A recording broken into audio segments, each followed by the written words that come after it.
Aujourd'hui, nous ne sommes pas seulement en train de traiter un sujet ou de nous opposer à quelque chose. Aujourd'hui, nous nous débarrassons des esprits des eaux.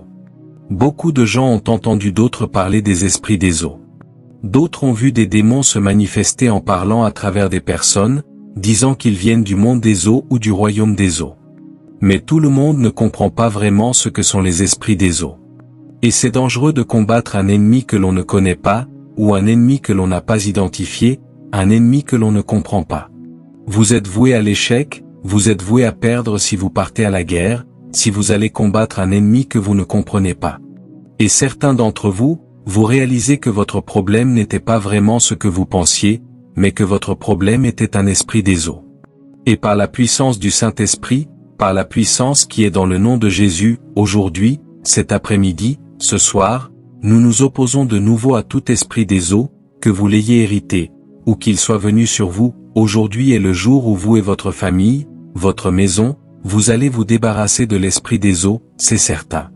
Je suis venu prêt, avec mon mental apostolique, votre vie ne sera plus jamais la même, c'est certain. La chose la plus difficile que j'ai apprise dans ma marche avec Dieu, c'est de délivrer quelqu'un qui ne sait pas qu'il a besoin de délivrance. J'espère que vous m'avez entendu. Cela veut dire, il est impossible de délivrer quelqu'un qui ne sait même pas qu'il a besoin de délivrance. Comment aider quelqu'un à sortir de prison alors que lui-même ne sait pas qu'il est en prison? Il va se battre contre vous, et pas parce que vous êtes contre lui, mais parce que lui-même ne sait pas où il se trouve. Apocalypse chapitre 13, et je veux que vous lisiez pour moi le verset 1. Le livre de l'Apocalypse 13 verset 1, c'est bien cela, et je me tins sur le sable de la mer, et je vis monter de la mer une bête, ayant 7 têtes et 10 cornes, et sur ses cornes 10 couronnes, et sur ses têtes un nom de blasphème. Quel verset est-ce? Verset 1. Apôtre. Verset 2. Et la bête que je vis était semblable à un léopard, ses pieds étaient comme ceux d'un ours, sa bouche comme la bouche d'un lion. Et le dragon lui donna sa puissance. Donc vous avez un dragon? Oui, apôtre. Vous avez des pieds d'ours, parlez-moi. Vous avez une bouche de lion? Oui, apôtre. Vous avez aussi une apparence de léopard? Oui, apôtre. Mais relisez encore le verset 1, je veux qu'ils entendent quelque chose. Apocalypse 13 verset 1, et je me tins sur le sable de la mer, et je vis monter de la mer une bête. Alors d'où vient la bête? De la mer. Donc la bête vient de la mer. Qui a mis la bête dans la mer? Parce que si la Bible dit que la bête est sortie de la mer, comment la bête s'est-elle retrouvée dans la mer? C'est la question que je vous pose aujourd'hui. L'un dira, eh bien, c'est le diable. Un autre dira, ce sont des démons. Chacun aura sa réponse. Mais si la bête est venue, suivez-moi ici, n'essayez pas d'aller plus vite que moi, si la bête est venue de la mer, est-ce que cela veut dire que la bête était déjà dans la mer et qu'elle attendait le bon moment? Parce que si la bête n'a pas été mise dans la mer, mais qu'elle est sortie de la mer, cela signifie-t-il alors qu'elle était toujours dans la mer, en attente du bon moment? Et c'est parce que tous les esprits n'ont pas besoin d'habiter à l'intérieur de vous, il y a des esprits qui vous oppriment mais n'habitent pas en vous, amen. Il y a des esprits qui vont vous opprimer non pas parce qu'ils sont en vous, mais parce qu'ils se sont attachés à vous. Si quelqu'un regardait à l'intérieur, il ne trouverait rien, et il conclurait, tu n'as rien. Mais quand vous rentrez chez vous, vous savez qu'il y a quelque chose, amen. Vous pouvez même aller à l'église et on priera pour vous, et rien ne sortira, dans le sens où rien ne se manifestera, amen. Mais quand vous rentrez chez vous, vous sentirez la présence démoniaque autour de vous, et vous continuerez à dire, j'ai besoin de délivrance, et vous irez d'un endroit à un autre parce que vous-même, votre esprit le sent, votre esprit le capte, qu'il y a quelque chose qui ne va pas. Mais chaque fois qu'on prie pour vous, rien ne se passe. Vous voyez, les esprits des eaux sont dangereux, je les déteste avec passion, amen. Et bien sûr, à cause du temps, je vais aller droit au but, et je prie dans le Saint-Esprit pour que vous soyez prêts, amen. Comment savons-nous qu'il existe des esprits des eaux? Apocalypse 13 verset 1 nous dit qu'une bête est sortie de la mer. Vous voyez, une chose au sujet des esprits, les esprits peuvent prendre différentes formes. Je commence là, notez-le. Les esprits peuvent prendre différentes formes, ou si vous voulez, les démons peuvent prendre différentes formes. Ils peuvent être terrestres, ils peuvent être célestes, ils peuvent être aquatiques, c'est-à-dire des eaux. Nous sommes ensemble?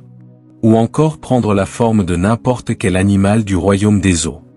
Je vais vite le décomposer pour que vous compreniez. Et simplement parce qu'un esprit a pris la forme de quelque chose, cela ne fait pas de cette chose l'esprit lui-même.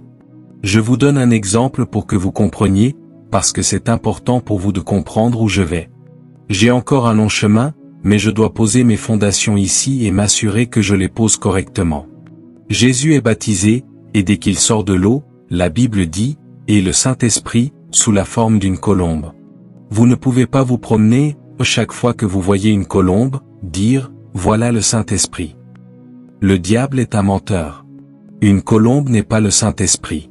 Le Saint-Esprit a pris la forme d'une colombe. Et il y a une raison pour laquelle le Saint-Esprit a pris la forme d'une colombe à ce moment-là. Si je devais vous le décomposer, je commencerai ici. Quand vous étudiez la colombe, vous réalisez qu'en plus d'être paisible et calme, elle a 9 plumes fortes sur chaque aile, parce qu'une colombe a 2 ailes, amen. Et celle de droite a 9 plumes fortes, et celle de gauche aussi. Donc celle de droite représente les 9 dons de l'esprit, et celle de gauche, les 9 fruits de l'esprit. Et la queue a 5 plumes fortes, représentant le ministère à 5 fonctions, parce qu'un oiseau sans queue ne peut pas garder l'équilibre. Et la loi de l'aérodynamique dit que si un oiseau veut tourner sans queue, il ne peut pas tourner, amen. Donc l'Église aura besoin de quoi? Le Saint-Esprit aura besoin des dons de l'Esprit, nous aurons besoin des fruits de l'Esprit, nous aurons besoin des ministères à 5 fonctions. Mais souvenez-vous, la colombe a 2 pattes, l'une représentant l'Ancien Testament, l'autre représentant le Nouveau Testament. Mais ce serait de l'ignorance pour vous de vous agenouiller chaque fois que vous voyez un oiseau, ou chaque fois que vous voyez une colombe, et de prier en disant, voici le Saint-Esprit.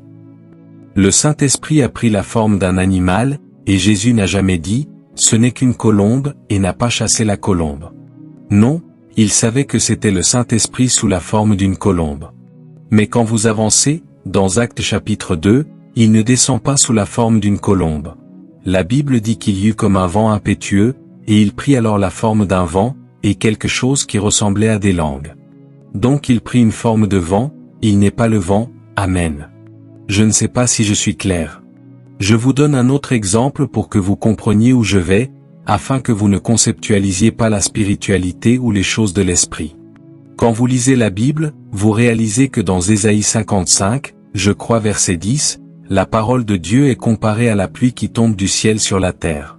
Oui, c'est la parole de Dieu, c'est-à-dire qu'elle peut prendre une forme de pluie. Puis vous lisez Jérémie 23, il est dit que la parole de Dieu est comme un marteau. Donc la parole qui était comme la pluie est tout à coup comme un marteau.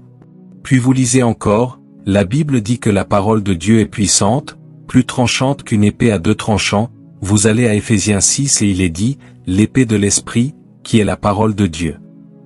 Vous ne pouvez pas vous promener avec une épée et dire, ceci est la parole de Dieu. Je ne sais pas si vous comprenez ce que je dis. Donc, quand il s'agit des esprits, les esprits peuvent prendre des formes. Dites, gloire à Dieu, quelqu'un. Alors, si le Saint-Esprit peut prendre une forme et descendre sous la forme d'une colombe, et que vous et moi savons que le diable, Satan, n'a pas la capacité de créer, mais qu'il ne fait que copier Dieu, cela vous dit qu'il prendra aussi différentes formes. Oui. Mais quand nous parlons des esprits des eaux, ce ne sont rien d'autre que des esprits impurs prenant le contrôle de certains animaux des eaux. Il est important que vous compreniez que, quand nous parlons des esprits des eaux, ce ne sont pas des esprits que Satan lui-même aurait forcément mis là. C'est ce que je voulais dire, les esprits peuvent prendre des formes, mais les esprits des eaux sont dans leur propre catégorie. Et bien sûr, à cause du temps, je vais aller droit au but, et je prie dans le Saint-Esprit pour que vous soyez prêts. Amen. Comment savons-nous qu'il existe des esprits des eaux? Apocalypse 13 verset 1 nous dit qu'une bête est sortie de la mer. Vous voyez, une chose au sujet des esprits, les esprits peuvent prendre différentes formes. Je commence là, notez-le. Les esprits peuvent prendre différentes formes, ou si vous voulez, les démons peuvent prendre différentes formes. Ils peuvent être terrestres, ils peuvent être célestes, ils peuvent être aquatiques, c'est-à-dire des eaux. Nous sommes ensemble? Ou encore prendre la forme de n'importe quel animal du royaume des eaux. Je vais vite le décomposer pour que vous compreniez. Et simplement parce qu'un esprit a pris la forme de quelque chose, cela ne fait pas de cette chose l'esprit lui-même. Je vous donne un exemple pour que vous compreniez, parce que c'est important pour vous de comprendre où je vais. J'ai encore un long chemin, mais je dois poser mes fondations ici et m'assurer que je les pose correctement. Jésus est baptisé, et dès qu'il sort de l'eau, la Bible dit, et le Saint-Esprit, sous la forme d'une colombe. Vous ne pouvez pas vous promener, chaque fois que vous voyez une colombe, dire, voilà le Saint-Esprit. Le diable est un menteur. Une colombe n'est pas le Saint-Esprit. Le Saint-Esprit a pris la forme d'une colombe. Et il y a une raison pour laquelle le Saint-Esprit a pris la forme d'une colombe à ce moment-là.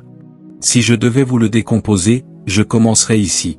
Quand vous étudiez la colombe, vous réalisez qu'en plus d'être paisible et calme, elle a 9 plumes fortes sur chaque aile, parce qu'une colombe a 2 ailes, amen. Et celle de droite a 9 plumes fortes, et celle de gauche aussi. Donc celle de droite représente les 9 dons de l'esprit, et celle de gauche, les 9 fruits de l'esprit. Et la queue a 5 plumes fortes, représentant le ministère à 5 fonctions, parce qu'un oiseau sans queue ne peut pas garder l'équilibre. Et la loi de l'aérodynamique dit que si un oiseau veut tourner sans queue, il ne peut pas tourner, amen. Donc l'Église aura besoin de quoi? Le Saint-Esprit aura besoin des dons de l'Esprit, nous aurons besoin des fruits de l'Esprit, nous aurons besoin des ministères à 5 fonctions. Mais souvenez-vous, la colombe a 2 pattes, l'une représentant l'Ancien Testament, l'autre représentant le Nouveau Testament. Mais ce serait de l'ignorance pour vous de vous agenouiller chaque fois que vous voyez un oiseau, ou chaque fois que vous voyez une colombe, et de prier en disant, voici le Saint-Esprit. Le Saint-Esprit a pris la forme d'un animal, et Jésus n'a jamais dit, ce n'est qu'une colombe, et n'a pas chassé la colombe. Non, il savait que c'était le Saint-Esprit sous la forme d'une colombe. Mais quand vous avancez, dans Actes chapitre 2, il ne descend pas sous la forme d'une colombe. La Bible dit qu'il y eut comme un vent impétueux, et il prit alors la forme d'un vent, et quelque chose qui ressemblait à des langues. Donc il prit une forme de vent, il n'est pas le vent, amen. Je ne sais pas si je suis clair. Je vous donne un autre exemple pour que vous compreniez où je vais, afin que vous ne conceptualisiez pas la spiritualité ou les choses de l'esprit. Quand vous lisez la Bible, vous réalisez que dans Ésaïe 55, je crois verset 10, la parole de Dieu est comparée à la pluie qui tombe du ciel sur la terre. Oui, c'est la parole de Dieu, c'est-à-dire qu'elle peut prendre une forme de pluie. Puis vous lisez Jérémie 23, il est dit que la parole de Dieu est comme un marteau. Donc la parole qui était comme la pluie est tout à coup comme un marteau. Puis vous lisez encore, la Bible dit que la parole de Dieu est puissante, plus tranchante qu'une épée à 2 tranchants, vous allez à Éphésiens 6 et il est dit, l'épée de l'esprit, qui est la parole de Dieu.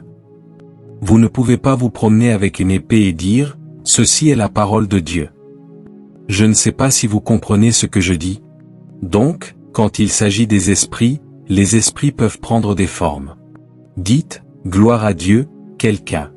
Alors, si le Saint-Esprit peut prendre une forme et descendre sous la forme d'une colombe, et que vous et moi savons que le diable, Satan, n'a pas la capacité de créer, mais qu'il ne fait que copier Dieu, cela vous dit qu'il prendra aussi différentes formes. Oui. Mais quand nous parlons des esprits des eaux, ce ne sont rien d'autre que des esprits impurs prenant le contrôle de certains animaux des eaux. Il est important que vous compreniez que, quand nous parlons des esprits des eaux, ce ne sont pas des esprits que Satan lui-même aurait forcément mis là. C'est ce que je voulais dire, les esprits peuvent prendre des formes, mais les esprits des eaux sont dans leur propre catégorie. Revenons en arrière, quelqu'un dit, rembobine. Rembobine.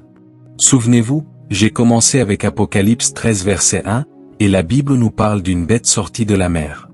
Nous sommes ensemble? Une bête, mais sortie de la mer. Amen. Regardez maintenant, elle reçoit sa puissance de qui?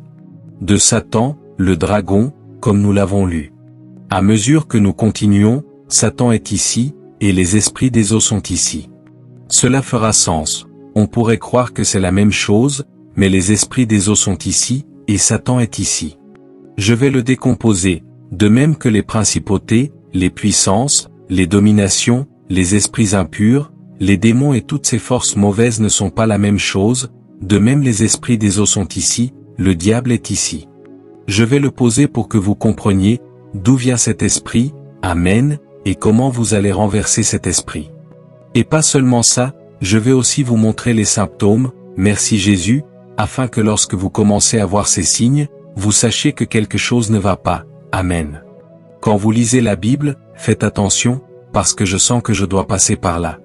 Dans le livre de l'Apocalypse, vous entendez parler d'anges qui ont péché. Amen. Dans le livre de Jude, vous entendez parler d'anges qui ont péché. Et puis vous allez dans la Genèse, vous entendez parler d'anges qui ont quitté leur demeure et sont venus coucher avec les filles des hommes. Et les filles des hommes ont produit des géants. Et les géants, selon la Bible, sont appelés les Néphilim. Et le mot Néphilim vient du mot Naphal, qui signifie « les déchus », ceux qui sont liés à la terre, les terrestres. Quand Dieu a vu la méchanceté des hommes, que la méchanceté des hommes avait pris le dessus, Dieu se repentit, dit la Bible, d'avoir fait l'homme, car lui aussi n'est que chair. Mais Noé trouva faveur, trouva grâce aux yeux de l'Éternel, car il était un homme intègre dans sa génération. Et Dieu effaça toute bête, tout humain, sauf Noé et sa famille. Mais comment Dieu l'a-t-il fait? Il n'a pas utilisé le feu, Dieu a utilisé l'eau. Écoutez-moi. Et quand Dieu a utilisé l'eau, je veux vous rappeler que les Néphilim n'étaient pas la création de Dieu, mais une création entre l'immortel et le mortel. Un ange a couché avec une humaine, et de ce mélange est sorti un être qui avait un esprit, mais ce n'était pas un esprit venant de Dieu, c'était un esprit que Dieu n'avait jamais créé. Et quand Dieu a détruit, regardez bien, les géants dans la Genèse, l'esprit du géant n'a jamais quitté le domaine des hommes, parce qu'il ne venait pas de Dieu, donc il n'avait pas un endroit où retourner. Vous ne m'entendez pas? Non, non, vous ne m'entendez pas du tout. C'est pour cela que la Bible dit, « Et je vis une nouvelle terre et un nouveau ciel ». Pourquoi Dieu voudrait-il détruire la terre et le ciel pour en amener un nouveau? Cela va prendre sens tout à l'heure, dans l'Apocalypse. Cela vous dit, à vous et à moi, que les esprits qui étaient dans ces êtres ne sont pas morts et n'ont jamais quitté ce domaine, parce que ces esprits sont nés dans ce domaine, et ce domaine est devenu leur maison, leur territoire. Et nous savons tous que l'esprit qui était dans les Néphilim a été chassé pour errer sur la terre. Amen. Regardez maintenant, donc ce sont des esprits impurs, pas des anges déchus.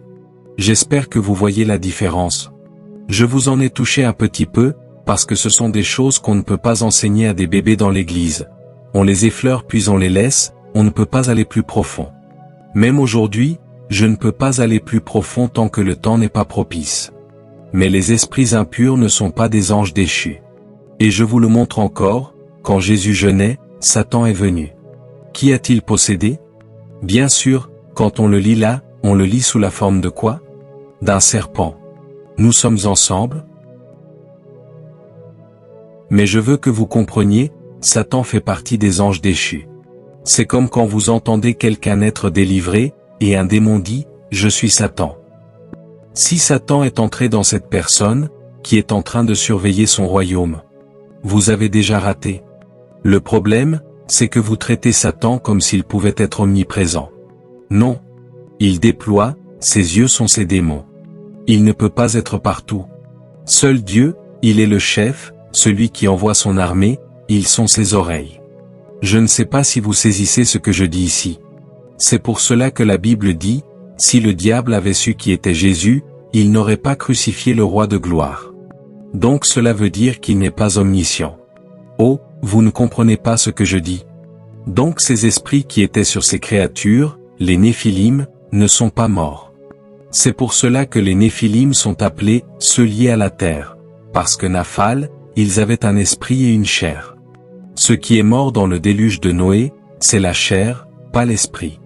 Et parce que Dieu les a effacés avec quoi? Avec l'eau, ces esprits ont pris le contrôle de tout ce qui vivait dans l'eau. Et en prenant le contrôle, ils ont commencé à posséder d'autres bêtes mentionnées dans la Bible, comme Léviathan. Quand vous lisez la Bible, vous voyez Léviathan mentionné, combien de fois? 6 à 7 fois, le psalmiste mentionne Léviathan, David oui.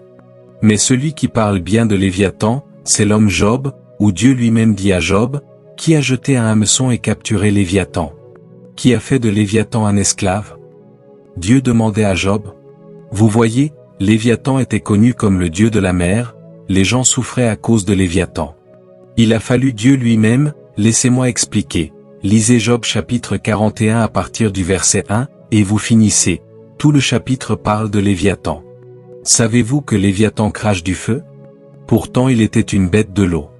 Mais il crache du feu par ses narines quand il respire, vous verrez de la fumée, c'est dans la Bible. Job 41.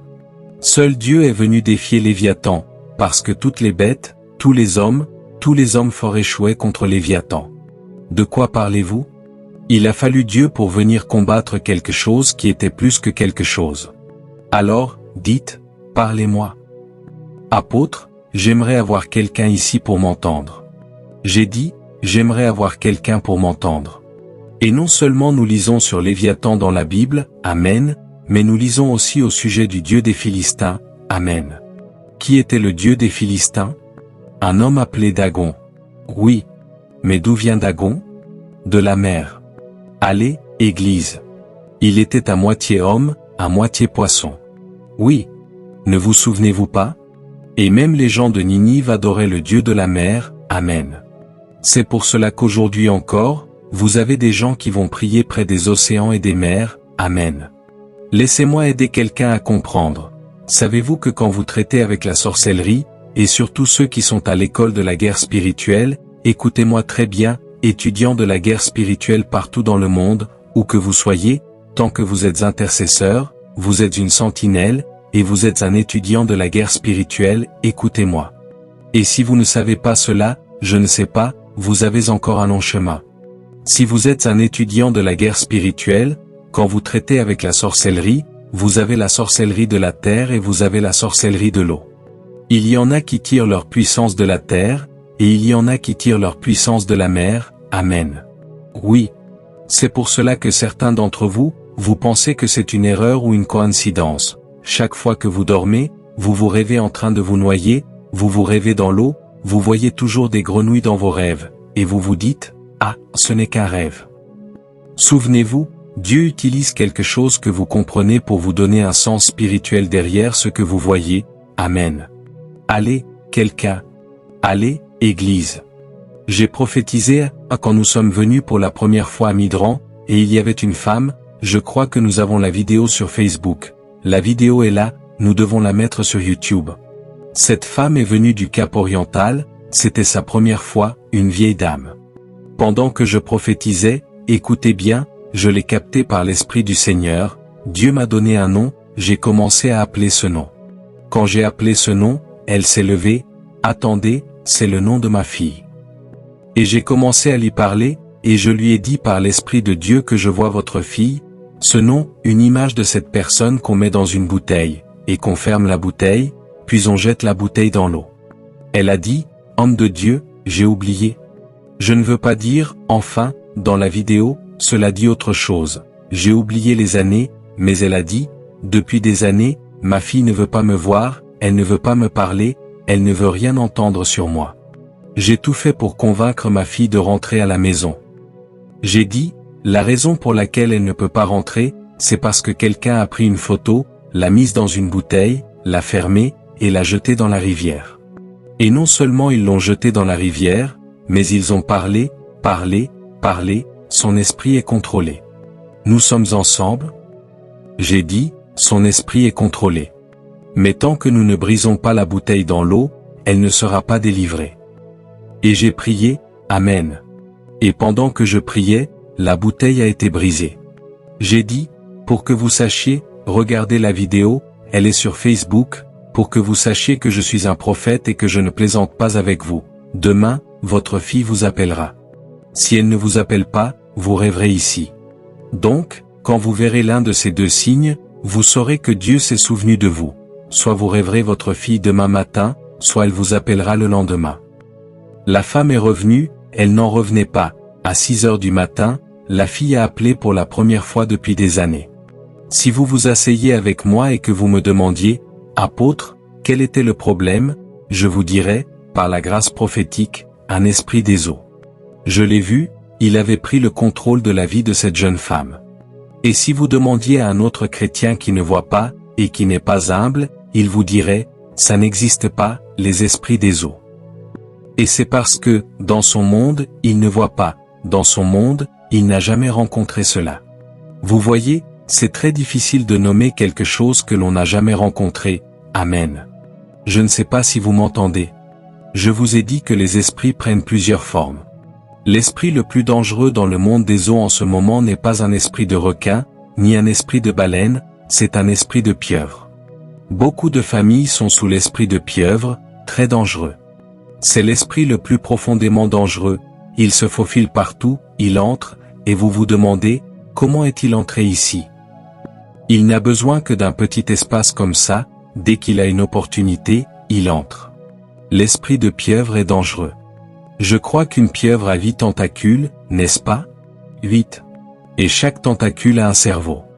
Allez, répondez-moi. Oui? Est-ce que j'ai raison ou je dis n'importe quoi? Je suis correct? Oui? Oui. 8 tentacules, 6 mains et 2 pieds, et tous ont leur propre cerveau.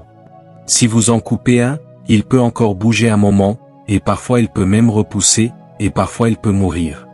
Je vous dis ça. Mais voyez, mon message n'était pas sur certains esprits en particulier, c'était sur l'esprit des eaux en général. Mais puisque je passe par là, permettez-moi de parler un peu de la pieuvre, parce que si je laisse la pieuvre et que je vais vers autre chose, vous êtes fini. Savez-vous qu'il y a des gens qui ne peuvent pas avancer dans la vie parce que l'esprit qui les combat s'appelle un esprit de grenouille? Sérieusement. Je vous donne un exemple pour que vous compreniez. Quand ces esprits, les esprits impurs, les démons, quand ils ont été dépossédés, ils ont commencé à chercher des corps. Ils sont plus heureux quand ils entrent dans un être humain. Et la première chose qu'ils font quand ils entrent dans un humain, c'est qu'ils souillent la personne. L'esprit de luxure et de masturbation est un esprit des eaux. Oh mon Dieu! Je vous donne un autre exemple. Certaines personnes ont ce que j'appelle un désir excessif, en matière de sexe, qu'elles ne peuvent pas contrôler. Nous sommes ensemble? Amen. Si vous remontez la trace, vous revenez au Néphilim. Comment sont-ils nés? Quand les anges sont descendus et ont couché avec les filles des hommes. Et quand vous lisez la traduction, il est dit que certains anges les ont prises de force. Quand vous entendez quelqu'un, même riche, même marié, et qu'on dit qu'il a violé, si vous leur demandez, comment cela s'est-il passé? Ils vous diront, je ne sais pas. Mais si vous comprenez la spiritualité et que vous êtes un étudiant de la guerre spirituelle, vous comprenez ceci, c'est un esprit des eaux, parce que quand il prend le contrôle de vous, vous ne pouvez pas le contrôler. C'est pour cela que vous avez quelqu'un qui dit, je retourne au même endroit encore et encore et encore, et encore. C'est un esprit des eaux. Mais maintenant, quand vous sentez que votre pensée est manipulée, c'est un esprit, et il a un nom, la pieuvre. Notez-le. Si vous pouvez. Obédience m'entend sur YouTube, demain je serai plus académique. Aujourd'hui, je suis ici pour traiter l'ennemi derrière la scène. Dites, parlez-moi, apôtre. Dites, parlez-moi, apôtre. Soyez agressif et dites, parlez-moi, apôtre. Quand on parle de contrôle mental, c'est un esprit de pieuvre. Quand vous sentez que vous perdez la tête, je ne parle pas d'un moment où vous vous sentez juste un peu perdu. Je parle d'une impression persistante de perdre la tête, c'est un esprit de pieuvre. Sa fonction principale, c'est de lier l'esprit, de contrôler l'esprit. Je vous le dis, les esprits des eaux sont réels. Je vais vous donner rapidement les symptômes, et nous terminerons, parce qu'il faut que je prie. Je ne veux pas trop parler aujourd'hui, je ne sais pas, vous ne m'avez jamais vu comme ça. Oui, vous me connaissez, je m'assois, j'ouvre la Bible, je vais en profondeur, je décortique ceci, je décortique cela. Mais dans mon esprit, je suis venu en apôtre, Amen. Je suis en mission aujourd'hui, quelqu'un doit être délivré, surtout quand vous savez qu'il y a quelque chose là, vous devez être délivré, vous devez être libéré. Je vais vous donner des symptômes, je ne sais pas combien je vais en donner, mais j'en connais beaucoup. Notez le numéro 1, des rêves où vous nagez dans des rivières. Souvenez-vous, il y a 4 types de plans d'eau. Donc quand je dis, des rêves où vous nagez dans des rivières, souvenez-vous des 4, numéro 1 rivière, numéro 2 lac, numéro 3 océan, numéro 4 mer. Que vous nagiez dans la mer, que vous nagiez dans l'océan, et ce n'est pas un rêve paisible. La plupart du temps, soit vous êtes dans l'eau en train de vous noyer, soit quelqu'un vous enfonce la tête, soit quelque chose se passe, soit quelque chose tire votre jambe. Vous ne voyez pas ce que c'est, mais vous êtes tiré vers le bas. Vous vous réveillez, et quand vous vous réveillez, vous êtes rempli de peur. C'est le premier symptôme qu'il y a un esprit des eaux qui combat votre vie. Amen.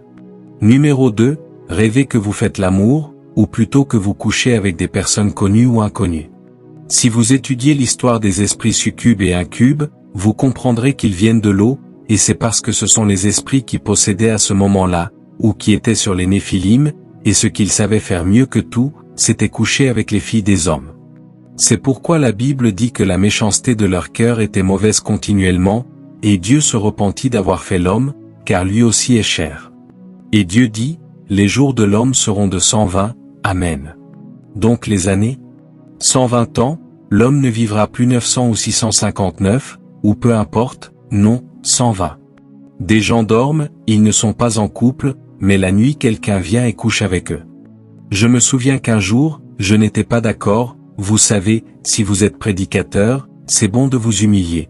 Si vous ne savez pas quelque chose, n'en parlez pas.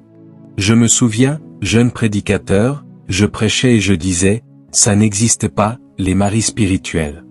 Ce sont juste des rêves. Jusqu'au jour, souvenez-vous, dans le Vaal, j'ai délivré une femme, et la voix d'un autre homme a parlé à travers elle et a dit, laissez ma propriété. Vous vous souvenez quand j'ai délivré cette femme? Elle vit une vie sans savoir qu'elle est mariée. Ces choses sont folles. Si vous m'aviez dit avant qu'une personne peut être mariée à un esprit sans le savoir, je vous aurais dit, vous êtes fou, allez lire votre Bible. C'est ce que je vous aurais dit. Je vous aurais dit, ça n'existe pas, vous ne pouvez pas le trouver dans la Bible. Jusqu'à ce que je doive délivrer une femme, Amen. Et quand je l'ai délivrée, la voix d'un homme parlait, une grosse voix, en disant, c'est ma propriété, elle est mariée avec moi. Pouvez-vous croire ça? Chaque fois qu'elle essayait une relation, ça ne marchait pas. Et justement au moment où elle était fiancée, cela est arrivé. Amen. Ce sont des esprits des eaux. Notez vite, à cause du temps, des rêves où vous êtes poursuivis par des grenouilles, ou bien vous dormez entouré de grenouilles, ou bien vous voyez des grenouilles partout, de grosses grenouilles. C'est une chose de passer devant une grenouille, mais c'en est une autre d'être poursuivi par des grenouilles, d'être submergé par des grenouilles dans vos rêves. Une chose sur les rêves, quand vous vous réveillez, vous recevez une confirmation.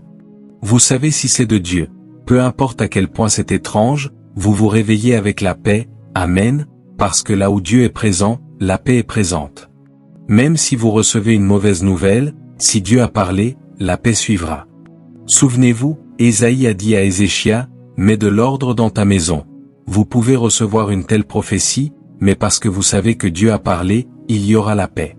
Ce n'est pas bon, mais Dieu a parlé. Je continue. Combien je vous en donne pour l'instant? Des sous-vêtements qui disparaissent. Certains d'entre vous prennent la spiritualité, les choses de l'esprit, à la légère. Moi et ma femme, nous avons un jour prié pour une femme dans le Vaal. Le mari est venu à la maison, c'était un politicien. Ils sont venus la nuit, dans une sorte d'urgence, parce que je connaissais quelqu'un qui le connaissait. Il a appelé la personne que je connaissais, et la personne a dit, il y a un homme de Dieu en ville, je peux l'appeler vite et voir s'il est disponible. Il m'a appelé, j'ai dit, qu'il vienne. Quand ils sont arrivés, sa femme, ils sont très réussis, ils ont des affaires. Ses pieds étaient gonflés, et de l'eau sortait. Et quand ils sont venus, ils m'ont dit qu'elle ne pouvait plus conduire parce que ses pieds étaient gonflés, de l'eau sortait, elle avait des plaies, elle ne savait pas d'où cela venait. Elle est allée chez tous les médecins, ils ne voyaient rien. Ils sont venus et ont dit, homme de Dieu, aide-nous, c'est allé trop loin. J'ai dit, pas de problème. Je me souviens, nous étions assis derrière la maison, et j'ai commencé à prier. Pendant que je les conseillais selon la parole du Seigneur, parce que la parole du Seigneur est la parole sur de la prophétie, à ce moment-là, le Seigneur n'avait pas encore ouvert mes yeux sur une chose précise, mais je donnais quand même des paroles basées sur la parole de Dieu, Amen. Nous sommes ensemble. Pendant que je faisais des déclarations et que je les servais, le Saint-Esprit a ouvert mes yeux. J'ai littéralement vu leur employé, vous vous souvenez, prendre les chaussures de cette femme, des chaussures neuves qu'elle n'avait pas portées. Elle n'avait même pas posé ses pieds dedans. L'employé les a prises, les a mises dans un sac plastique noir. Je n'ai pas vu ce qui s'est passé ensuite. Puis je l'ai vu les ramener, et quand elle les a ramenés, elle les a reposés à leur place. J'ai parlé à la femme, vous rappelez-vous avoir perdu ce type de chaussures, cette couleur? Elle a dit, Homme de Dieu, vous êtes un prophète, j'ai ces chaussures. Comment le savez-vous? J'ai dit, votre employée a pris ces chaussures, elle les a emmenées dans un endroit impur, elle a travaillé sur vos chaussures. Votre propre employée. Si vous ne me croyez pas, appelez-la maintenant. Souvenez-vous, nous étions en direct ici, et il y avait une femme qui regardait sur Zoom, et je lui ai dit que pendant qu'elle dormait, sa meilleure amie, j'ai même mentionné le nom, a coupé des cheveux. Oui, à l'époque, j'étais comme ça. Non, à l'époque j'étais comme ça, je vous disais tout droit. Je vous donnais même le nom. Si vous vous souvenez, quand je prophétisais, je donnais même des détails, je disais à quelqu'un, ton mari, je donnais le numéro de téléphone. Oui, voici le numéro de ton mari. Je me souviens une fois, j'ai prophétisé à une femme et j'ai dit, tu rencontres ton mari au KFC, mardi, il conduit une Audi noire, voici la plaque. Va là-bas mardi. Les gens venaient à l'église pour ça. Puis j'ai réalisé, ce n'est pas parce que ces gens ne sont pas là pour Dieu. Je vous le dis. Donc son employé, qu'elle aidait, qu'elle avait embauché, avait un cœur mauvais. Et je lui ai dit, vous avez un point faible envers votre aide, elle a un point mauvais envers vous. Elle m'a posé une question simple, pourquoi fait-elle ça? J'ai dit, je ne sais pas. Parce que quand j'ai essayé de vérifier dans l'esprit si c'était lié au mari, ce n'était pas ça. J'ai dit, je ne sais pas. Elle a dit, comment je gère ça? J'ai dit, vous l'appelez. Elle a dit, Homme de Dieu, je vous crois. J'ai dit, l'Esprit de Dieu vous dira quoi faire, mais ne laissez pas la colère prendre le dessus. Elle a dit, comment j'ouvre un dossier, ils auront besoin de preuves. J'ai dit, vous ne pouvez pas, c'est une affaire spirituelle. Si elle nie, appelez-moi. Et devinez, regardez, il y a des gens dont les sous-vêtements disparaissent, et certains pensent que c'est normal. Je ne vais pas vous parler, parce que je crois que vous ne voulez pas me répondre sur Zoom. Je continue. Continuons à cause du temps. Révérend, je ne sais pas si vous vous souvenez, je ne sais pas si ma fille Boning regarde. Nous étions au Lim, nous avons fait une croisade, je ne sais pas, bébé, si tu étais là, au Lim, au Malawi, je crois, il y a presque 10 ans. Oui, presque 10 ans. Je priais exactement, oui, ma femme était là aussi, mon petit frère était là.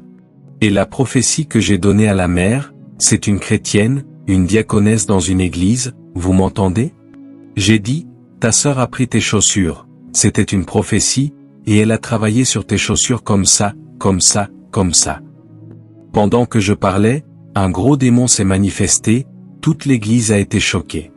J'étais au Botswana, ma fille est ici, notre pasteur national au Botswana est ici, sœur Priti est là, il y avait une femme de Dieu qui était là. Oui. C'est pour ça que je dis, il y a des esprits qui peuvent vous combattre et vous ne savez pas qu'ils vous combattent. Quand je suis arrivé, j'ai dit, il y a un esprit qui surveille ta vie. Quand je me suis tenu près d'elle, Peter, tu étais là, elle était excitée, l'apôtre va me parler. Elle criait. J'ai dit, il y a un esprit. Et quand j'ai dit cela, imaginez, elle est connue comme une femme de Dieu, elle était venue avec des gens, et quand je dis, il y a un esprit, elle ne l'a pas bien pris. Elle m'a regardé comme, tu sais qui je suis? Elle ne l'a pas dit, mais elle m'a regardé comme ça. J'ai dit, ne t'inquiète pas. Et j'ai dû calmer, une fois que je prierai, tu le verras. Tu ne le sais pas, mais une fois que je prierai, tu verras l'esprit. Et au moment où j'ai prié, l'esprit s'est manifesté au fond. Cette autre femme me donne ses documents. Quand j'ai pris les documents, elle criait, prophétise, homme de Dieu. Il n'y avait pas de prophétie. Quand j'ai dit, dehors, le démon est sorti et a dit, nous sommes dans cet endroit depuis longtemps. Nous avons été dans les églises, personne ne nous a jamais repérés. Qui es-tu? Je lui ai dit, je ne suis pas venu t'expliquer qui je suis. Mon travail est simple, je suis ici pour te chasser. Si tu veux parler, je ne suis pas du genre à parler. Mon travail, c'est de te réprimander et de libérer le peuple de Dieu.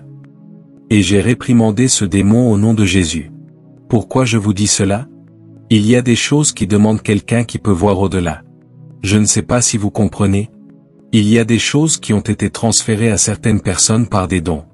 La personne n'avait rien jusqu'à ce qu'un certain don lui soit donné.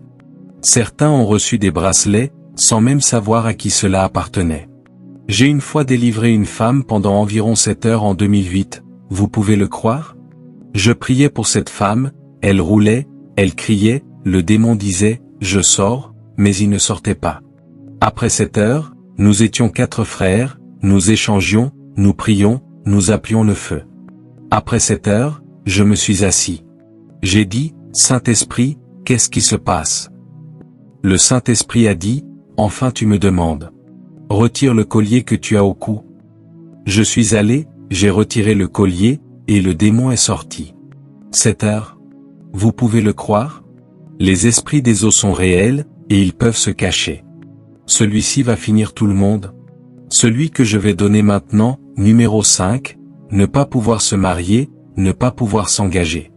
Vous cassez tout ce qui est bon. Vous cassez tout ce qui est bon. Ce n'est pas vous, c'est au-delà de vous. C'est au-delà de vous. Une fois qu'un esprit des eaux prend le contrôle de votre vie, il ne combat pas seulement vous. Quiconque se connecte à vous, à la fin, vous devez vous retrouver seul, en coulisses de la vie, brisé, à la fin. Quand vous rencontrez un homme et qu'il va bien, tout commence à aller mal. C'est comme une malédiction, ses voitures tombent en panne, il perd même son emploi, il devient sans vision. Il avait une vision, il savait où il allait, jusqu'à ce que vous arriviez. Cette femme était concentrée, réellement concentrée, jusqu'à ce que vous entriez dans sa vie. Dès que vous apparaissez, c'est comme si elle n'était plus la même. C'est parce que quand l'esprit des eaux est sur quelqu'un, ou combat quelqu'un, il combat tout ce qui peut vous aider à lui échapper.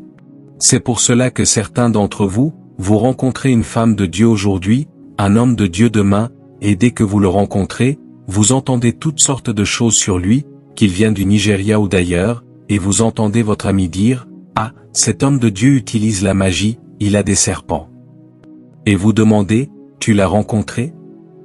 Non. Alors comment, vous comprenez? On vous nourrit d'informations parce que tout ce qui va vous aider à vous échapper sera combattu. Et cela repousse surtout quand il voit son délivreur. Certains d'entre vous, vous commencez à être agacés pendant que je parle, ce n'est pas vous. Vous aimez les enseignements, mais là vous êtes irrité, quand est-ce qu'il finit? Quand est-ce qu'il donne la solution? Ce n'est pas vous, c'est parce qu'il y a certaines choses que cet esprit sait, si je les touche, vos yeux vont s'ouvrir. Vous savez ce que dit la Bible dans le livre des Actes. Paul a prêché toute la nuit, jusqu'à ce qu'un jeune homme appelé Eutychus s'endorme, il est tombé d'un bâtiment de 3 étages et il est mort pendant que Paul prêchait. Paul est descendu, la Bible dit qu'il s'est étendu sur le jeune homme, et le jeune homme est revenu à la vie. Et les gens ont été étonnés. Et Paul est remonté prêcher. De quoi parlez-vous? Le service ne s'est pas arrêté. J'aimerais que quelqu'un entende ce que je dis ici, Amen. Continuons. Numéro 6, un désir sexuel excessif, sans contrôle. Vous voyez. Vous prenez du plaisir à regarder des gens qui périssent, la pornographie. Numéro 7, luxure excessive et perversion. Numéro 8, désir de briser des mariages. Je vais expliquer celui-là, vous ne pouvez pas aimer les gens qui sont seuls. Les personnes que vos yeux voient, ce sont des personnes déjà prises, des personnes mariées. Et vous pensez que vous êtes précieux parce que seuls des gens mariés viennent vers vous. Non, non, c'est un esprit des eaux. Cet esprit détruit. Les Néphilim, si vous étudiez leur histoire, Dieu a dû les détruire parce qu'ils ne pouvaient pas être contrôlés, mais ce qui était en eux n'est pas mort, et c'est leur esprit. C'est pour cela que quand vous lisez la Bible, vous voyez qu'ils prenaient les filles des hommes de force. Et chaque fois que Dieu voyait ce genre d'esprit, Dieu détruisait un peuple. Même Sodome et Gomorrhe, souvenez-vous, quand l'eau était dans la maison, des hommes sont venus et ont dit, « Donne-nous ces anges. » 2 anges, je crois, étaient venus visiter l'eau. Et les hommes ont dit, l'eau a dit, « Je vais vous donner mes filles. » Ils ont dit, « Nous ne voulons pas tes filles, nous voulons ces anges. » Cet esprit, vous êtes attiré par des personnes mariées. Cela vous fait croire que l'apôtre M qui parle maintenant est votre mari, alors que vous savez qu'il est marié, et vous confessez dans votre chambre, « Mon mari. » Vous avez 3 enfants et vous dites encore, c'est mon mari. Je suis marié depuis plus d'une décennie, et vous dites, mon mari. Je connais ma femme depuis que j'étais très jeune, et vous dites, moi? Je donne juste un exemple, je vous aide. Un homme de Dieu est marié depuis 30 ans, et vous avez rêvé, et vous dites, vous savez quoi, c'est mon homme. Le diable est un menteur. Le mariage est une communication dans les deux sens, pas une relation à sens unique. Et savez-vous que la plupart des musiciens, 70% d'entre eux, ce qu'ils obtiennent, ils le reçoivent d'un esprit des eaux? Je parle de ceux qui ne sont pas nés de nouveau. Oui. Vous voyez, laissez-moi dire quelque chose. De nos jours, le diable ne se cache plus, mais les gens sont spirituellement aveugles pour le voir. Ils ne se cachent pas, et pourtant ils ne le voient pas, parce qu'ils ne sont pas spirituellement éveillés. Je vous le dis. Un musicien va mettre une grande affiche à l'entrée et il dit, « Bienvenue de l'autre côté ». Et quand vous entrez, il vous est dit, « Tant que vous êtes ici, vous êtes en route vers l'enfer », et les gens dansent quand même. Et vous regardez ce qui s'est passé au concert précédent, il ne le cache pas. Il vous le dit, et vous dites encore, il plaisante, il aime plaisanter. Non, il ne se cache plus. Et la plupart sont liés à des esprits des eaux. C'est pour cela qu'en tant que parent, vous devez protéger vos enfants de ces choses. J'ai vu une musicienne un jour, je crois que révérend ou quelqu'un me montrait, et je parlais de la musique. Il y a un enseignement que j'ai fait sur la musique, si vous vous en souvenez, faites attention à ce que vous écoutez. Je parlais du côté spirituel de la musique, comment Dieu descend à cause de la musique, comment des démons sortent à cause de la musique. Et le même jour, quelqu'un m'a montré un extrait et a dit, « Regarde ça. » J'ai vu une femme, j'ai oublié son nom, elle est célèbre, une célébrité. Elle est en direct, elle parle, elle joue de la musique, sa fille arrive et coupe la musique. Les gens sont choqués. Pourquoi veux-tu que nous écoutions ta musique, que nos enfants l'écoutent, alors que quand ton enfant vient, tu coupes? Parce qu'ils savent ce que ça fait. Continuons à cause du temps. YouTube est en feu pour Dieu. Dieu bénisse tout le monde qui donne, il y a une puissance dans le fait de semer pour se déconnecter de certaines choses, Amen, Amen, Amen. Pourquoi? Ce n'est même pas le fait de semer, c'est le sacrifice, parce que le sacrifice a de la puissance. Numéro 9, la masturbation.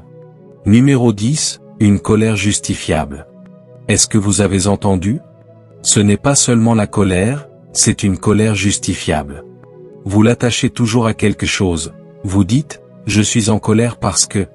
Et vous dites, c'est comme ça que je suis. Les gens qui ont grandi avec moi me connaissent. Même ma mère me connaît, même mon père me connaît, c'est qui je suis. Je suis comme ça. Quand je suis en colère, je casse des choses. Je ne vais pas aller plus profond ici, sinon il me restera 1000 personnes, tout le monde va partir. Je ne vais pas aller plus profond. Colère justifiable, vous saboterez même des personnes dont vous avez besoin, puis vous vous réveillerez le lendemain avec une raison pour justifier ce que vous avez fait. Cela vous aveugle, vous ne voyez plus la réalité, vous voyez ce que vous voyez à ce moment-là. Cela ferme vos yeux à la réalité et ouvre vos yeux à ce qu'il veut vous faire voir. Colère justifiable, laissez-moi vous dire un secret. La colère justifiable est l'ennemi, le plus grand ennemi, de tout grand homme et de toute grande femme. L'ennemi numéro 1 d'un grand homme et d'une grande femme, c'est la colère justifiable. Savez-vous que Moïse devait entrer en Canaan? Il était doux, mais il avait des problèmes de colère. Parfois, la responsabilité vous met en colère. Quand vous prenez soin de tout le monde et qu'au lieu d'utiliser la sagesse, la colère devient votre motivation. Je vous le dis. Au lieu de voir que c'est Dieu qui vous a choisi et placé là, vous êtes en colère. J'aimerais parler de ça, mais je n'ai pas le temps. Celui-là, il faut une conférence des hommes, oui, Amen, apôtre, recevez. Numéro 11, l'orgueil. Ce n'est pas juste quelqu'un d'égocentrique, c'est l'orgueil. L'orgueil est comme un cancer, il vous consume de l'intérieur. Beaucoup ont perdu de bonnes personnes, de bonnes choses, de bonnes opportunités à cause de l'orgueil. J'aimerais parler à quelqu'un. C'est une chose d'avoir une forme de fierté, parce qu'il y a une fierté, mais c'est autre chose d'être orgueilleux alors qu'il n'y a rien à montrer, rien qui soutienne cet orgueil. Ce n'est pas que l'orgueil soit bon. Savez-vous ce qui m'est arrivé en 2017? Le Seigneur m'a parlé et a dit, tu as développé de l'orgueil, et je suis sur le point de te rejeter. Je suis parti pour 30 jours de prière et de jeûne. J'ai dit à l'église de prier pour moi, et j'ai dit à l'église, je ne prêcherai pas pendant 30 jours, parce que Dieu m'avait dit que j'avais de l'orgueil, et je ne pouvais pas me tenir devant eux et prêcher la parole du Seigneur alors que le Seigneur m'avait repris sur l'orgueil. Pendant ce temps, j'étais dans le lieu secret, je disais à Dieu, restaure en moi un esprit ferme. L'orgueil est mauvais. Nous sommes ensemble? J'aimerais en parler. Vous voyez, l'orgueil fait sauter les gens vers le haut, mais ne les fait jamais grandir. Et souvenez-vous, tout ce qui saute doit redescendre. Quelqu'un était ici, et la minute suivante il est là. La Bible dit, une malédiction sans cause ne tient pas, il doit y avoir une raison. Pourquoi quelqu'un était ici et maintenant il est là? La Bible dit que Dieu résiste aux orgueilleux et élève les humbles. Quand un esprit des eaux vient sur quelqu'un, il marche la poitrine en avant, fier comme un, il ne respecte pas l'autorité, qu'elle soit physique ou spirituelle, il ne se soucie de personne. Je vous le dis. Et enfin, pas le moindre, l'envie. Vous voulez ce qui n'est même pas à vous. Si quelqu'un a quelque chose que vous pensez devoir avoir, au lieu de célébrer, vous enviez. Et dans votre envie, vous commencez à souhaiter le mal, comme si le mal qui arrive à l'autre vous amènerait ces choses. Vous êtes dérangé par le progrès des autres. Quand l'esprit des eaux prend le contrôle, je pense que dans un autre enseignement, je vais aller plus profond sur l'esprit de pieuvre et les autres, et sur ce dans quoi ils se spécialisent. Il y a ce genre? Mais aujourd'hui, je crois que vous n'êtes pas le public pour que j'en parle, parce que vous allez être délivrés dès aujourd'hui. Alléluia, louez le Seigneur, Alléluia, louez le Seigneur. Je passe à 12 maintenant. Numéro 12, numéro 13, anti-progrès. Quand l'esprit des eaux, ou le royaume des eaux, prend le contrôle de quelqu'un, vous devenez un ennemi du progrès. Vous-même, vous cessez de progresser. Et écoutez-moi, ça va au-delà du fait que vous cessiez de progresser. Vous devenez un ennemi du progrès même dans votre propre vie. Dieu peut vous donner un bon homme maintenant, et vous ferez tout pour briser cette relation. Vous voyez, tout se rejoint. Parce que l'orgueil est impliqué, vous voyez, tout se rejoint. Dites, aide-moi, apôtre. Aide-moi, apôtre. Et beaucoup sont tourmentés par la sorcellerie de l'eau. Je ne sais pas d'où vous venez, mais vous l'avez vu. Il y a des endroits où, quand on va à l'église, on voit des gens entrer dans l'eau. Je me souviens avoir délivré une jeune femme. Si quelqu'un m'avait dit ce que je vous dis, je ne l'aurais pas cru. Elle avait 18 ans, et elle a passé 8 ans sous l'eau, 18 ans, 8 années de sa vie sous l'eau. C'est réel. Et quand on lui demandait, pendant ces années, comment vivais-tu sous l'eau? Elle disait, non. Et il y a des gens là-bas. C'est pour cela que les gens qui sont initiés, je suis sûr que si vous êtes sud-africain, vous serez d'accord, ils vont dans l'eau, et certains restent 5 jours dans l'eau. Ils entrent et restent 5 jours. Comment respirent-ils? Qu'est-ce qui les aide à respirer? Et vous pensez que ce sont les ancêtres? Non, ce sont ces esprits des eaux. Ils parlent aux gens en prenant des voix, et les gens concluent que c'est leur arrière-grand-père. Non, votre arrière-grand-père est mort en Afrique du Sud. C'est très courant dans la partie sud de l'Afrique. Dites, parlez-moi, apôtre. Parlez-moi, apôtre. Et tant que quelqu'un ne se libère pas de ces esprits, quand ils ont fini avec vous, ils s'attaquent à vos enfants. Mais aujourd'hui, par le feu, par la puissance, la Bible dit, la parole du Seigneur est comme le feu, la parole du Seigneur est comme un marteau qui brise le rocher en morceaux. Alors, comment se débarrasse-t-on de ces esprits? Comment s'en débarrasse-t-on? Notez le numéro 1, par la prière et le jeûne. Notez-le, par la prière et le jeûne. Je vais conclure, mais je sens l'onction du Saint-Esprit. Je sens que quelqu'un sort du trouble, c'est certain. Quelqu'un est délivré aujourd'hui par la puissance du Saint-Esprit, c'est certain. Vos enfants seront délivrés par la puissance du Saint-Esprit. Et vous n'allez pas seulement expérimenter la délivrance, vous allez aussi expérimenter la restauration, c'est certain. La restitution va frapper votre vie, c'est certain. Le temps que vous avez perdu vous sera rendu, c'est certain.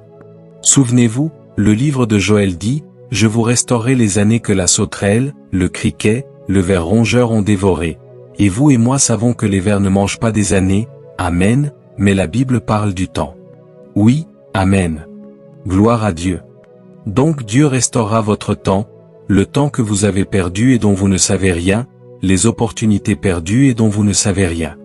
Parce que ces esprits peuvent saboter votre percée, ils peuvent faire que vos aides de destinée vous abandonnent. Je vous le dis, ils peuvent vous promettre un contrat demain, et quand vous recherchez, vous voyez que vous n'êtes pas le premier à qui on promet cela, mais quand demain arrive, ces gens sont introuvables. Pourquoi ? Parce que les esprits des eaux peuvent saboter la percée de quelqu'un.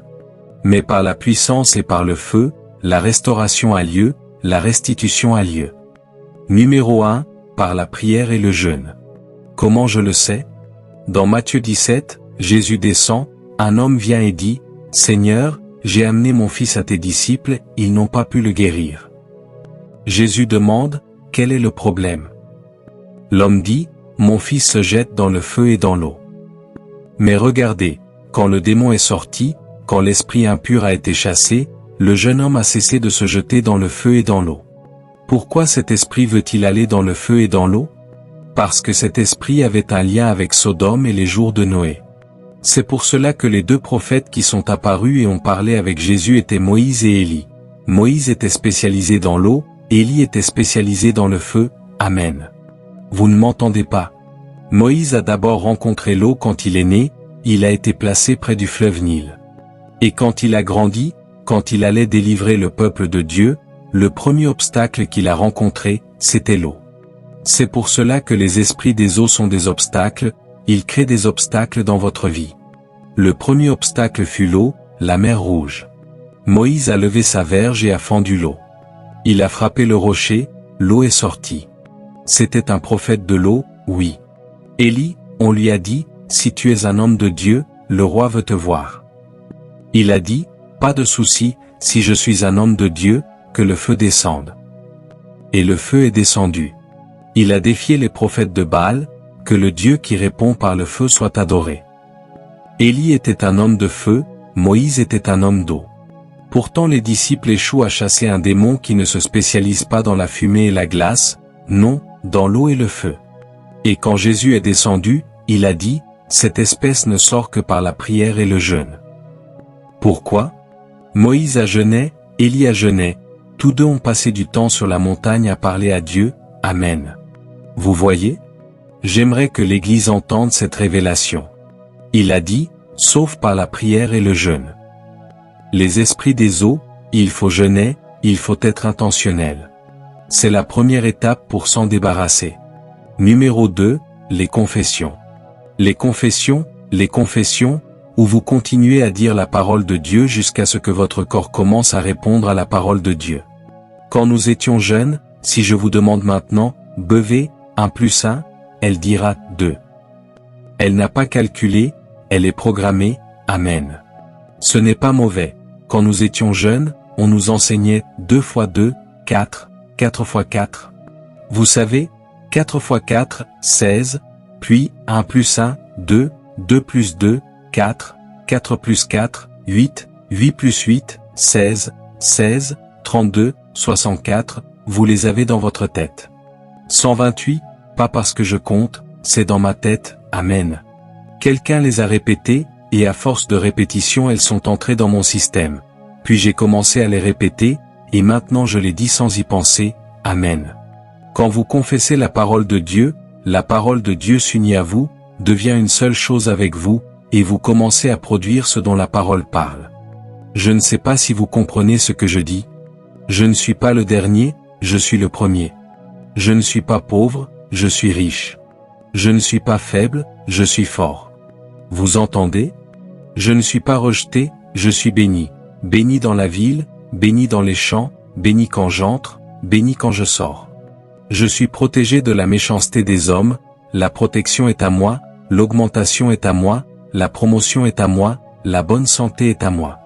Je suis le meilleur candidat pour les bénédictions de Dieu. Les bénédictions de Dieu m'enrichissent sans y ajouter de chagrin. Nous sommes ensemble. Je suis un enfant de destinée. Je suis né pour cela. Je suis né en un temps comme celui-ci pour cela. Je suis né pour progresser. Je progresse vers le haut et vers l'avant seulement. Je flérirai. La nature de Dieu est en moi. La parole de Dieu est active et vivante en moi. Je suis ce que Dieu dit que je suis. En toute saison, je suis béni. Alléluia, louez le Seigneur, Alléluia, louez le Seigneur. Comme le mont Sion, je ne serai jamais ébranlé et je ne serai jamais ébranlé. Je suis dans la pensée de Dieu, si Dieu cherche quelqu'un à prospérer maintenant, c'est moi. Louez le Seigneur. Confession. Les esprits des eaux sont réels. Souvenez-vous, quand Jésus a délivré la légion et qu'ils ont dit, « Seigneur, tu ne peux pas nous tourmenter avant le temps », ils ont dit, « Envoie-nous dans les ports. » Jésus a dit, « D'accord. » Jésus n'a pas envoyé les démons dans l'eau, non, Jésus les a envoyés dans les ports, et les porcs sont allés dans l'eau, Amen, Amen. Ils auraient pu aller ailleurs, mais ils voulaient retourner là d'où ils venaient. Vous avez déjà raté. Ils auraient pu aller n'importe où. Et remarquez, pas un seul porc n'est parti à gauche, ils sont tous allés vers l'eau. Ils voulaient retourner d'où ils venaient. Les esprits des eaux sont réels. Je ne sais pas si vous connaissez Léviathan, j'aimerais, un autre jour. J'aimerais parler de ça, sérieusement. Parce qu'il y a Léviathan et Béhémoth. Béhémoth, c'est celui de la terre, Léviathan, c'est celui de la mer. Mais Dieu est celui qui a aussi vaincu Béhémoth. Oui, il était féroce. Alors, quand vous lisez dans Luc 11 verset 24 que quand un esprit impur est chassé, il va dans des lieux secs, dans le désert, oui, la terre sèche, j'aimerais vous parler, sérieusement. Si vous voulez en savoir plus, je vais vous aider à comprendre. Béhémoth, la Bible en parle dans Job 40. Le psalmiste le mentionne un peu, mais pas trop. Job est le livre le plus ancien de la Bible, souvenez-vous, Job a vécu avant Moïse. Il n'est pas affecté par la loi de Moïse, il vivait dans ces jours anciens où les anges descendaient et montaient, et avaient des réunions avec Dieu. Dans ces jours-là. Alors, Job nous dit que les anges ont été créés avant le ciel et la terre quand il dit, « Les étoiles du matin éclataient de joie, quand Dieu a créé le ciel et la terre. » Ils étaient émerveillés et ils criaient de joie, ce qui signifie qu'ils avaient été créés avant. Et la raison pour laquelle ces esprits n'ont pas péri dans le déluge, c'est que les anges ne meurent pas. Oui. C'est pour cela que quand j'enseigne sur la guerre, sur l'art de la guerre spirituelle, j'ai parlé des anges vivant dans un royaume appelé l'Éternel. Parce qu'ils ont un jour de création, mais ils n'ont pas une date de mort, ils ne meurent pas. Et c'est dans la Bible, vous devez lire Luc 20 verset 36, la Bible dit que les anges ne meurent pas. Oui, là où j'ai cité. Cela dit littéralement, les anges ne meurent pas. Donc l'esprit qui était en eux ne pouvait pas mourir. Dites, parlez-moi. Numéro 3, ceci, vous le faites par le sacrifice. Le sacrifice, ou vous donnez littéralement, mais comme un sacrifice. Il n'y a rien dans l'esprit que le fait de donner ne puisse invoquer. Oh oui, donner peut invoquer la paix, oui, même la percée pour laquelle vous priez, si vous le faites avec une conscience libre. Le problème, c'est que vous le faites quand vous êtes forcé.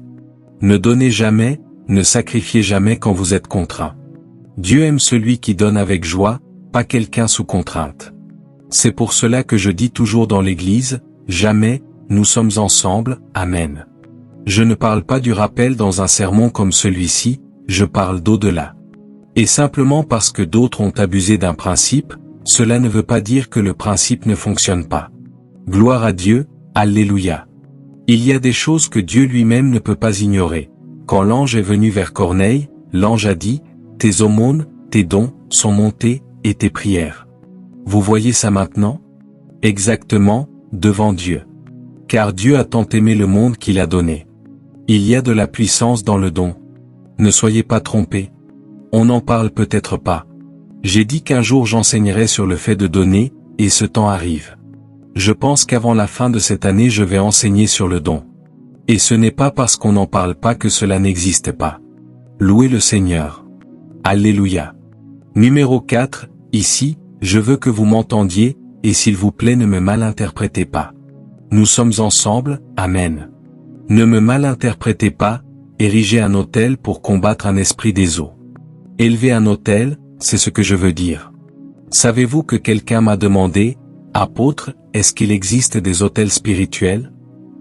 Oui, surtout dans le temps où nous sommes, Amen. Dans l'Ancien Testament, ils combattaient des ennemis physiques, des ennemis visibles. Maintenant, nous combattons des forces spirituelles.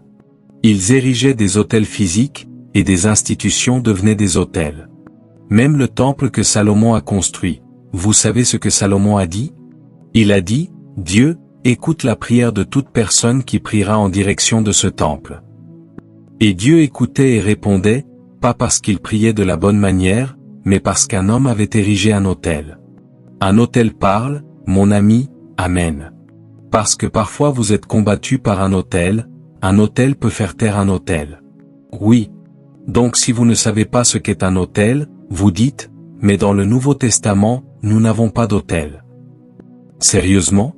Paul parle des autels inconnus, des autels aux dieux inconnus. Vous lisez Apocalypse chapitre 8, il parle d'un autel devant le trône de Dieu où nos prières sont portées. Chaque fois que vous et moi prions, nos prières passent par un autel. Même maintenant, quand vous priez, elles ne flottent pas, elles passent par un autel. Je ne veux pas parler des autels. Donc, si vous ne savez pas, regardez un des enseignements que j'ai fait sur les autels. Et enfin, l'amour. Je vais expliquer. C'est le plus puissant, et les chrétiens le savent, mais ils ne l'appliquent pas. Quand vous utilisez la puissance de l'amour, l'ennemi ne peut pas vous combattre en retour. Ce qui fait que Dieu est Dieu, c'est que Dieu est amour. Donc si nous disons, Dieu est puissance et Dieu est amour, cela veut dire que l'amour est puissance. Soyez quelqu'un rempli d'amour. Nous sommes ensemble? Vous voulez que Dieu vienne à votre secours sans que vous lui demandiez. Soyez quelqu'un qui sacrifie, soyez quelqu'un qui aime. Quand Dorca est morte, parce que c'était une femme qui sacrifiait et qui donnait, elle n'a pas parlé pour elle-même, ses heures et ses sacrifices parlaient pour elle.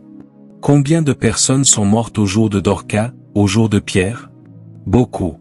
Pourquoi Pierre l'a-t-il ramené à la vie? Parce que ce n'est pas facile de sacrifier si l'on n'a pas d'amour. C'est pour cela que l'amour est la plus grande arme, que vous le croyez ou non. Oui, l'amour est la plus grande arme. C'est pour cela que Jésus n'a jamais dit que nous devions tuer nos ennemis, il a dit, aimez-les. On dirait qu'en les aimant, Dieu va faire du bien pour eux, non, il sait que ce sont vos ennemis. La Bible dit qu'il mettra vos ennemis sous vos pieds pour en faire votre marchepied. Il ne se réjouira jamais de vous voir pleurer à cause de vos ennemis. Mais au lieu de les combattre et de les haïr, il dit, aimez-les, parce qu'une fois que vous utilisez l'amour dans la vie, Dieu vient pour votre défense. L'amour combat pour vous sans que vous combattiez. C'est pour cela que si vous êtes rempli d'amour, quand des gens quittent votre vie, vous ne les avez pas perdus. Ce sont eux qui vous ont perdus, et ils perdent l'amour. Nous sommes ensemble? Je veux prier avec quelqu'un ici. Oui. Je veux prier avec quelqu'un. Dites, prie avec moi, apôtre, assez c'est assez, Amen. Après avoir prié avec vous, je vais déclarer et décréter, Amen, et une fois que je déclarerai et que je décréterai, il n'en sera pas autrement. Une fois que je parlerai, il n'en sera pas autrement. Levez la main si vous le pouvez. Si vous conduisez, si vous êtes au travail, continuez ce que vous faites, soyez simplement d'accord avec moi, c'est bon. Père, au nom de Jésus, l'auteur et le consommateur de notre foi, c'est certain, je prie pour chacun sous le son de ma voix, c'est certain. Je relâche une onction de délivrance, c'est certain. Qu'ils soient séparés de ce qui les contrôlait, c'est certain. Par la puissance et par le feu, je les déclare délivrés au nom de Jésus. Toute puissance démoniaque, toute entité démoniaque, tout esprit démoniaque et diabolique qui contrôlait, dictait et décidait de l'issue de leur vie, je réprimande ce démon maintenant, au nom de Jésus. Qu'il soit délivré et libéré, libre, c'est fait, libre pour toujours, c'est fait. Je déclare une délivrance permanente, c'est fait. Tu es libéré des puissances de contrôle, c'est certain, ton esprit ne sera jamais contrôlé, c'est certain, ton âme ne sera jamais contrôlée, c'est certain. Je déclare et je décrète que tu seras conduit par l'Esprit de Dieu, c'est fait. Si ce que tu vivais était hérité, je déclare et je décrète maintenant, retour à l'expéditeur. Si tu fais face à des géants hérités, je déclare et je décrète que tu es délivré maintenant, c'est fait. J'entends le Seigneur dire que je dois prier contre les esprits de tombe. Si tu es sous le son de ma voix et qu'il y a une mort prématurée dans ta famille, dans ta vie, que tout ce que tu touches meure avant son temps, Amen, tu es délivré maintenant, tu es libéré maintenant au nom de Jésus. Plus jamais de retard, plus jamais de stagnation, plus jamais de cycle, plus jamais de déception au nom de Jésus. Si quelque chose manquait dans ta vie comme confirmation que Dieu fait quelque chose, tu vas le localiser. Les opportunités manquées reviennent comme de grandes opportunités au nom de Jésus.